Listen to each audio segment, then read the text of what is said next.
What's up, everyone? I'm here with my NFL Week 6 DraftKings picks. As always, if you have not seen my recap video of Week 5, you can check the link in the description below where I go over a lot of my lineups, go over some of the picks and my thought process behind that.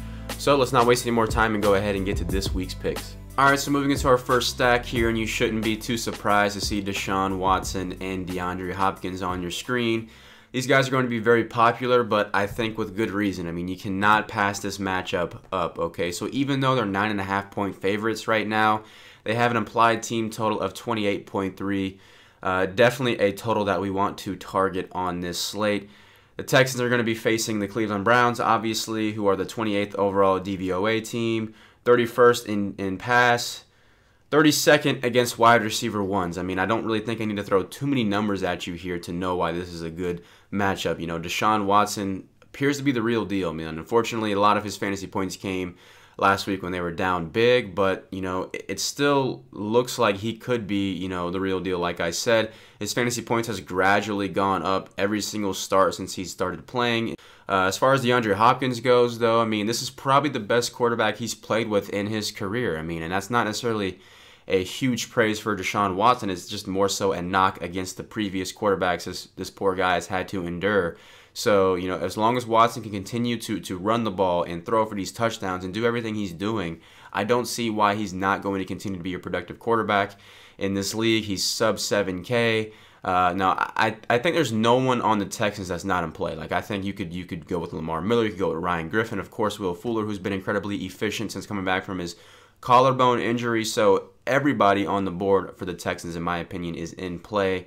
But I think Deshaun Watson and the DeAndre Hopkins stack is by far the best correlation to go with. Okay, so moving into our second stack here, I have Kirk Cousins and Jordan Reed. And I really like Cousins, and we'll talk about him in a second, but I'm really struggling with trying to figure out who to stack him with. Now, in terms of Cousins, I think he's a good play just because he's going up against this weak San Francisco pass defense. And you know, I really think it's a really good pivot off of Deshaun Watson. They're priced very similarly. Watson being 6,700, of course, Cousins being 68. But figuring out who to stack him with is definitely going to be the trickiest thing here because I think Pryor could have a huge game. I think Crowder should be in play, and of course, I think Jordan Reed is certainly in play as well. So I have Reed on the screen because I think he's the guy I'm leaning towards the most right now. The big reason being that since they're coming off of a bye, Jordan Reed is finally healthy. He's not on the Week 6 injury report, which is a huge deal. I mean, in Week 4, he only played like 14 snaps or so, and he was just dealing with everything. Like his chest was hurting, his shoulder was hurting, he had toe issues, but he used the bye last week, and he appears to be fully healthy, which is huge. I just can't stress that enough. When Jordan Reed is healthy, I think he's a top 5 tight end. So, not to mention his DK price is all the way down to 5K now, which is like one of the cheapest prices we've seen him at in a few seasons, I believe. So honestly, like I like Reed a lot, but if we take a look deeper into the numbers, we can see here that the San Francisco 49ers are actually first in DVOA against the tight end position. So I was like, okay, well how is that possible? Like they're 0-5. San Francisco probably should have a couple of wins by now. A couple of games haven't really fallen their way, but still, I was really surprised to look at that. So if we go back and look, you know, Week 1 and Week 2, they faced a couple of competent tight ends in Greg Olsen, who actually I think is one of the better tight ends in the league. And then you have Jimmy Graham, who is a good tight end, hasn't really been too successful with the Seahawks, in my opinion. Definitely the best two tight ends they faced. And then they went and faced the Rams, who don't really feature a tight end. Then they went and faced the Cardinals, who really don't feature a tight end. And then they faced the Colts without Jack Doyle last week. So they really haven't faced too many good tight ends this season. But, you know, even with that, they're definitely the best team in the league against tight ends right now. I mean, they're averaging under 5 DK points per game to tight ends. So it's pretty crazy how good they actually have been against tight ends. But I don't think that's going to scare me away. If anything, I hope people look at that and say, okay, we can't play Jordan Reed because of this. Okay, so finishing up with our stacks here, I have Jameis Winston and Deshaun Jackson. I think Winston will have some ownership this week. I'm not too sure about Jackson. I think Jackson may be a bit more popular than I think just because a lot of people may have the same mindset as me, but I think this is a good spot to kind of stay away from Mike Evans and still try to get some exposure to the pass game for this team and do it through Deshaun Jackson. You know, Jackson through 4 games for this Buccaneers team, he's actually getting targeted pretty well. 7, 6, and 9 are his targets from week 1 to week 4. He finally had a 100-yard receiving game last week against the Patriots. Nearly had a huge play, and you can see that Jackson still has that speed. Like his speed is still at an all-time high. It's still very elite in the NFL. So if he can break free to have one, just long, like 60 or 70-yard play, that's all you need for him to kill value here. So I think this is a good spot to play them in tournaments and hopefully be a little bit different from the field. Okay, so moving to running back here, and I'm going to go ahead and put all 3 of these guys up on the screen right now because I've been getting a ton of questions about 2 of the 3. So first up, I like Kareem Hunt a lot this week. I think that the Pittsburgh defense is actually not very bad, okay? So DVOA loves the Pittsburgh Steelers right now. They're like top 5 in just about everything except for a few spots. So first off, in terms of overall DVOA, they're 5th. They're 3rd against the pass. They're 15th against the run. They're 10th against the pass-catching running back. They're 19th against wide receiver 1, 16th against wide receiver 2, so on and so forth, top 5 against the tight end. You get the idea. They're not a bad defense, but they have not been playing that well against running backs. I mean, even though DVOA likes them against running backs, they're allowing the 2nd most DK points per game to running backs. They're allowing 29.9 DK points per game to the running back position. Only the Patriots are allowing more through 5 games. So it's pretty obvious that this rushing defense, and really as a whole, whether it be because they're allowing a lot of passing yards, or receptions I should say, to the running back, or allowing a lot of rushing yards, whatever it is, they're just susceptible to the running back in terms of fantasy points production a little bit. And that's why I like Kareem Hunt a lot. I really don't want to target them too much anywhere else in terms of Chiefs against this Pittsburgh Steelers team. But I certainly can't blame you if you want to play somebody like Tyreek Hill or something like that, but I'm probably not going to go that route. In terms of Mark Ingram, I'm trying not to overhype it because I don't want to get caught up in the mayhem that, because Adrian Peterson got traded, he's going to see his workload skyrocket. It's not like Mark Ingram wasn't getting that, heavily used. I mean, he had 14 rushing attempts in each of the last 2 games and had 4 targets against the Panthers, had 8 targets against the Dolphins. So, I mean, he was still getting work. Like, it's not like we're going to see his workload skyrocket, but it should go up a little bit. And he's still super cheap for a team that's going to be in this dome, which we know historically these games in the dome have just been absolutely massive in terms of point production, obviously, which is going to correlate to a lot of fantasy points, hopefully. But, Mark Ingram is going to be one of the heavier-owned running backs on the slate. So in terms of cash games, I think Mark Ingram is the safer play over Alvin Kamara. He's $100 cheaper, which really isn't a big deal there. But I think in GPPs, I think Kamara has more upside because he's going to catch passes, and if he can get in the end zone in the air, that would be great. But I think Mark Ingram is a safer play because he's going to get the red zone rushing attempts. He'll get some work in the passing game. Even though Kamara is the preferred guy, Ingram still will catch some balls. So I certainly think that Ingram is a great play. Then we have Jerick McKinnon, who the DFS community and really the fantasy community as a whole has been wanting to play for a while because of how athletic he is, but he really hasn't had a spot. This appears to finally be McKinnon's backfield to run, at least for a little while now.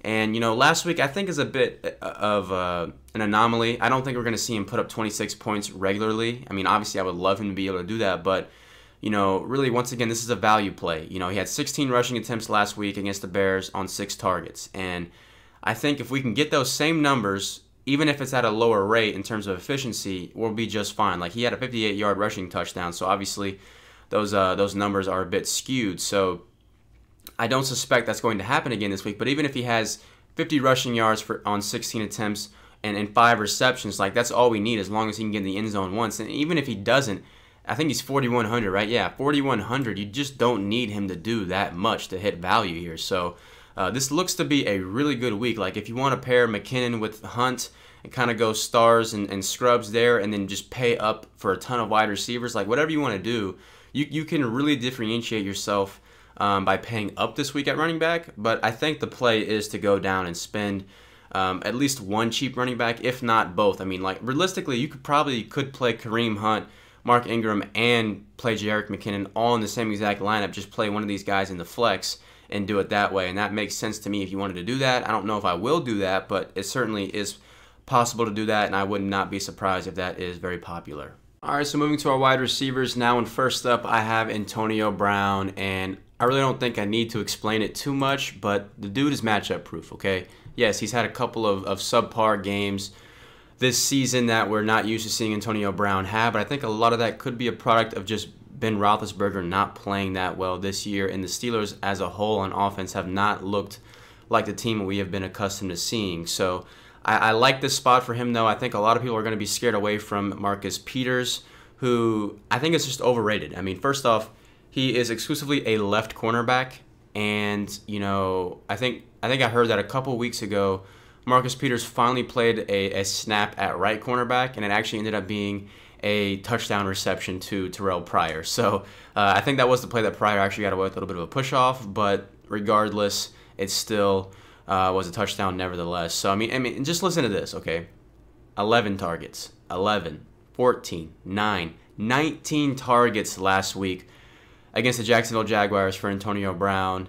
10 receptions, 157 receiving yards, 28.7 DraftKings points, and didn't even get into the end zone. He should have had a receiving touchdown. Should have had close to 40 DK points here, people, against what a lot of people consider the best secondary in the NFL, and so does DVOA. DVOA ranks the Jacksonville Jaguars as the #1 pass defense in the NFL. So, a little Marcus Peters and this Chiefs secondary should not scare us too much. I'm very curious to see how highly owned he'll be. He was 12.5% owned last week on average against the Jaguars, so I suspect it's going to be higher this week. But still, I think that 9,300 price tag will still scare people away. So very curious to see what you guys think about Antonio Brown, but I still think he's a great play this week. All right, so next up I have Amari Cooper, and this is just a case of a buy low situation that I think is too cheap to pass up. At 5K, I want some Amari Cooper. I don't think I'm going to play him in cash. I'm definitely going to have some shares of him in GPPs, though. And honestly, if you wanted to play him in cash, I mean, I don't think you need to go that route with all the cheap running backs and whatnot on the board, but you could make it work. Like, I think it could be an okay play. I'm not going to do that probably, but anyway, I mean, this Oakland passing defense is just not very good. So you have to assume that these teams are, I think the Chargers are going to be able to move the ball, okay, is what I'm trying to say. So I'm assuming that this team is going to have to pass the ball to keep up with the Chargers. I mean, of course, any given moment we could see Phillip Rivers throw an interception. Every drop back, there's a higher probability for an interception with Phillip Rivers. You know that. But I still think this Oakland defense is just not very good. It doesn't matter if it's a wide receiver, a running back, a tight end. It doesn't matter who's on the field. They're all, decent plays. So if you want to play some guys in the Chargers, I don't hate it. But we have to assume that Casey Hayward is going to be shadowing Michael Crabtree. I haven't heard that for sure yet, but, I mean, I think that's a safe assumption in my opinion. So because of that, Amari Cooper will definitely be getting some easier matchups for that. The Chargers are not a horrendous defense by any means. I think they'd actually be a lot better, at least perceived to be a lot better than from the public if their offense wasn't putting them in such bad spots. But I think this is just, like I said, just a situation where Amari Cooper is too cheap to pass up. We know he's talented.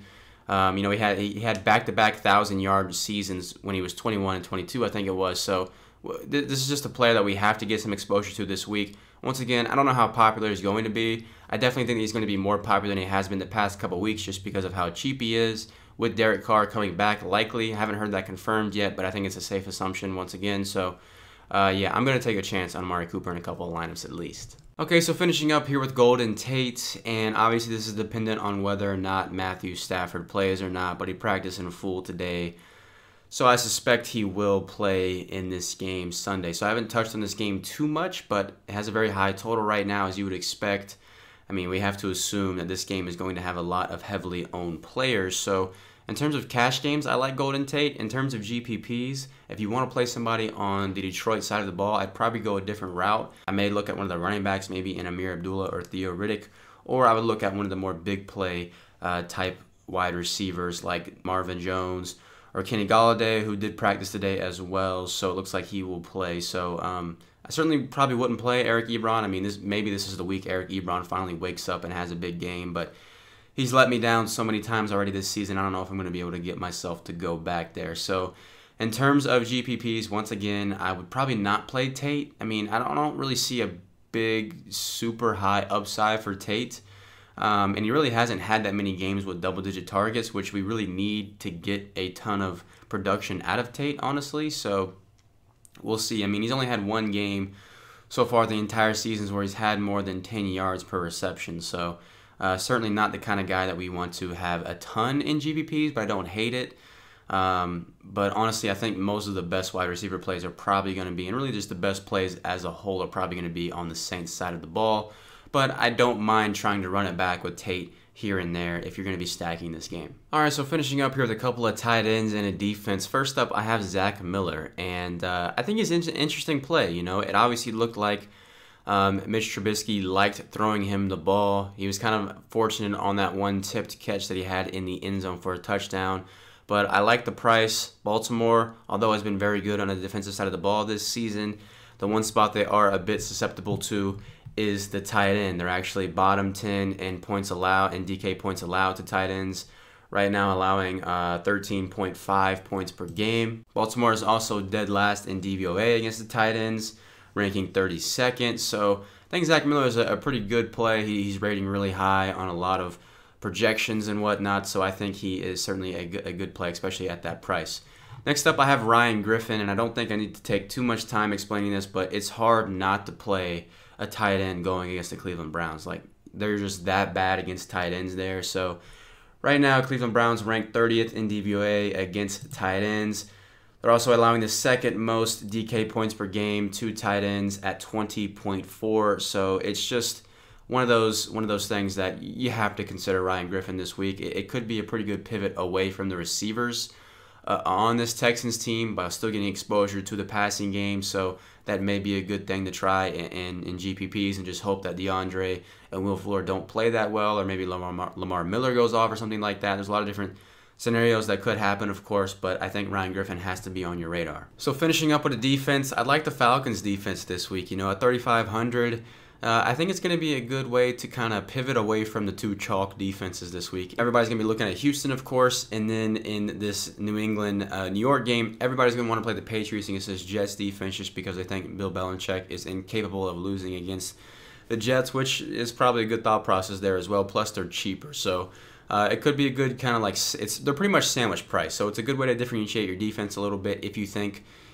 neither of those defenses are going to force too many turnovers or sacks, whatever the case may be. It could be a good chance to kind of pick on this Miami Dolphins offense, which, you know, has just looked awful. Jay Ajayi hasn't been playing too well. It looks like they're going to be without Devontae Parker, which is a big bump for Jarvis Landry if you wanted to go that route in cash games, by the way, who I have not mentioned this week. But I definitely think that the Atlanta Falcons are a decent, you know, cash game play this week. Alright, so that's going to do it for this week's video. Be sure to check out my sleeper/value picks video, which I hope to get out on Friday night. I will not be able to live stream this weekend, unfortunately, but you can always follow my Twitter if you have any questions about specific players or a specific situation. Be sure just to, you know, hit me up on there, and I'll do my best to respond. Anyway, thank you for watching. Hope you enjoyed, and if you did, be sure to leave it a like, and I will catch you guys in the next one. Later.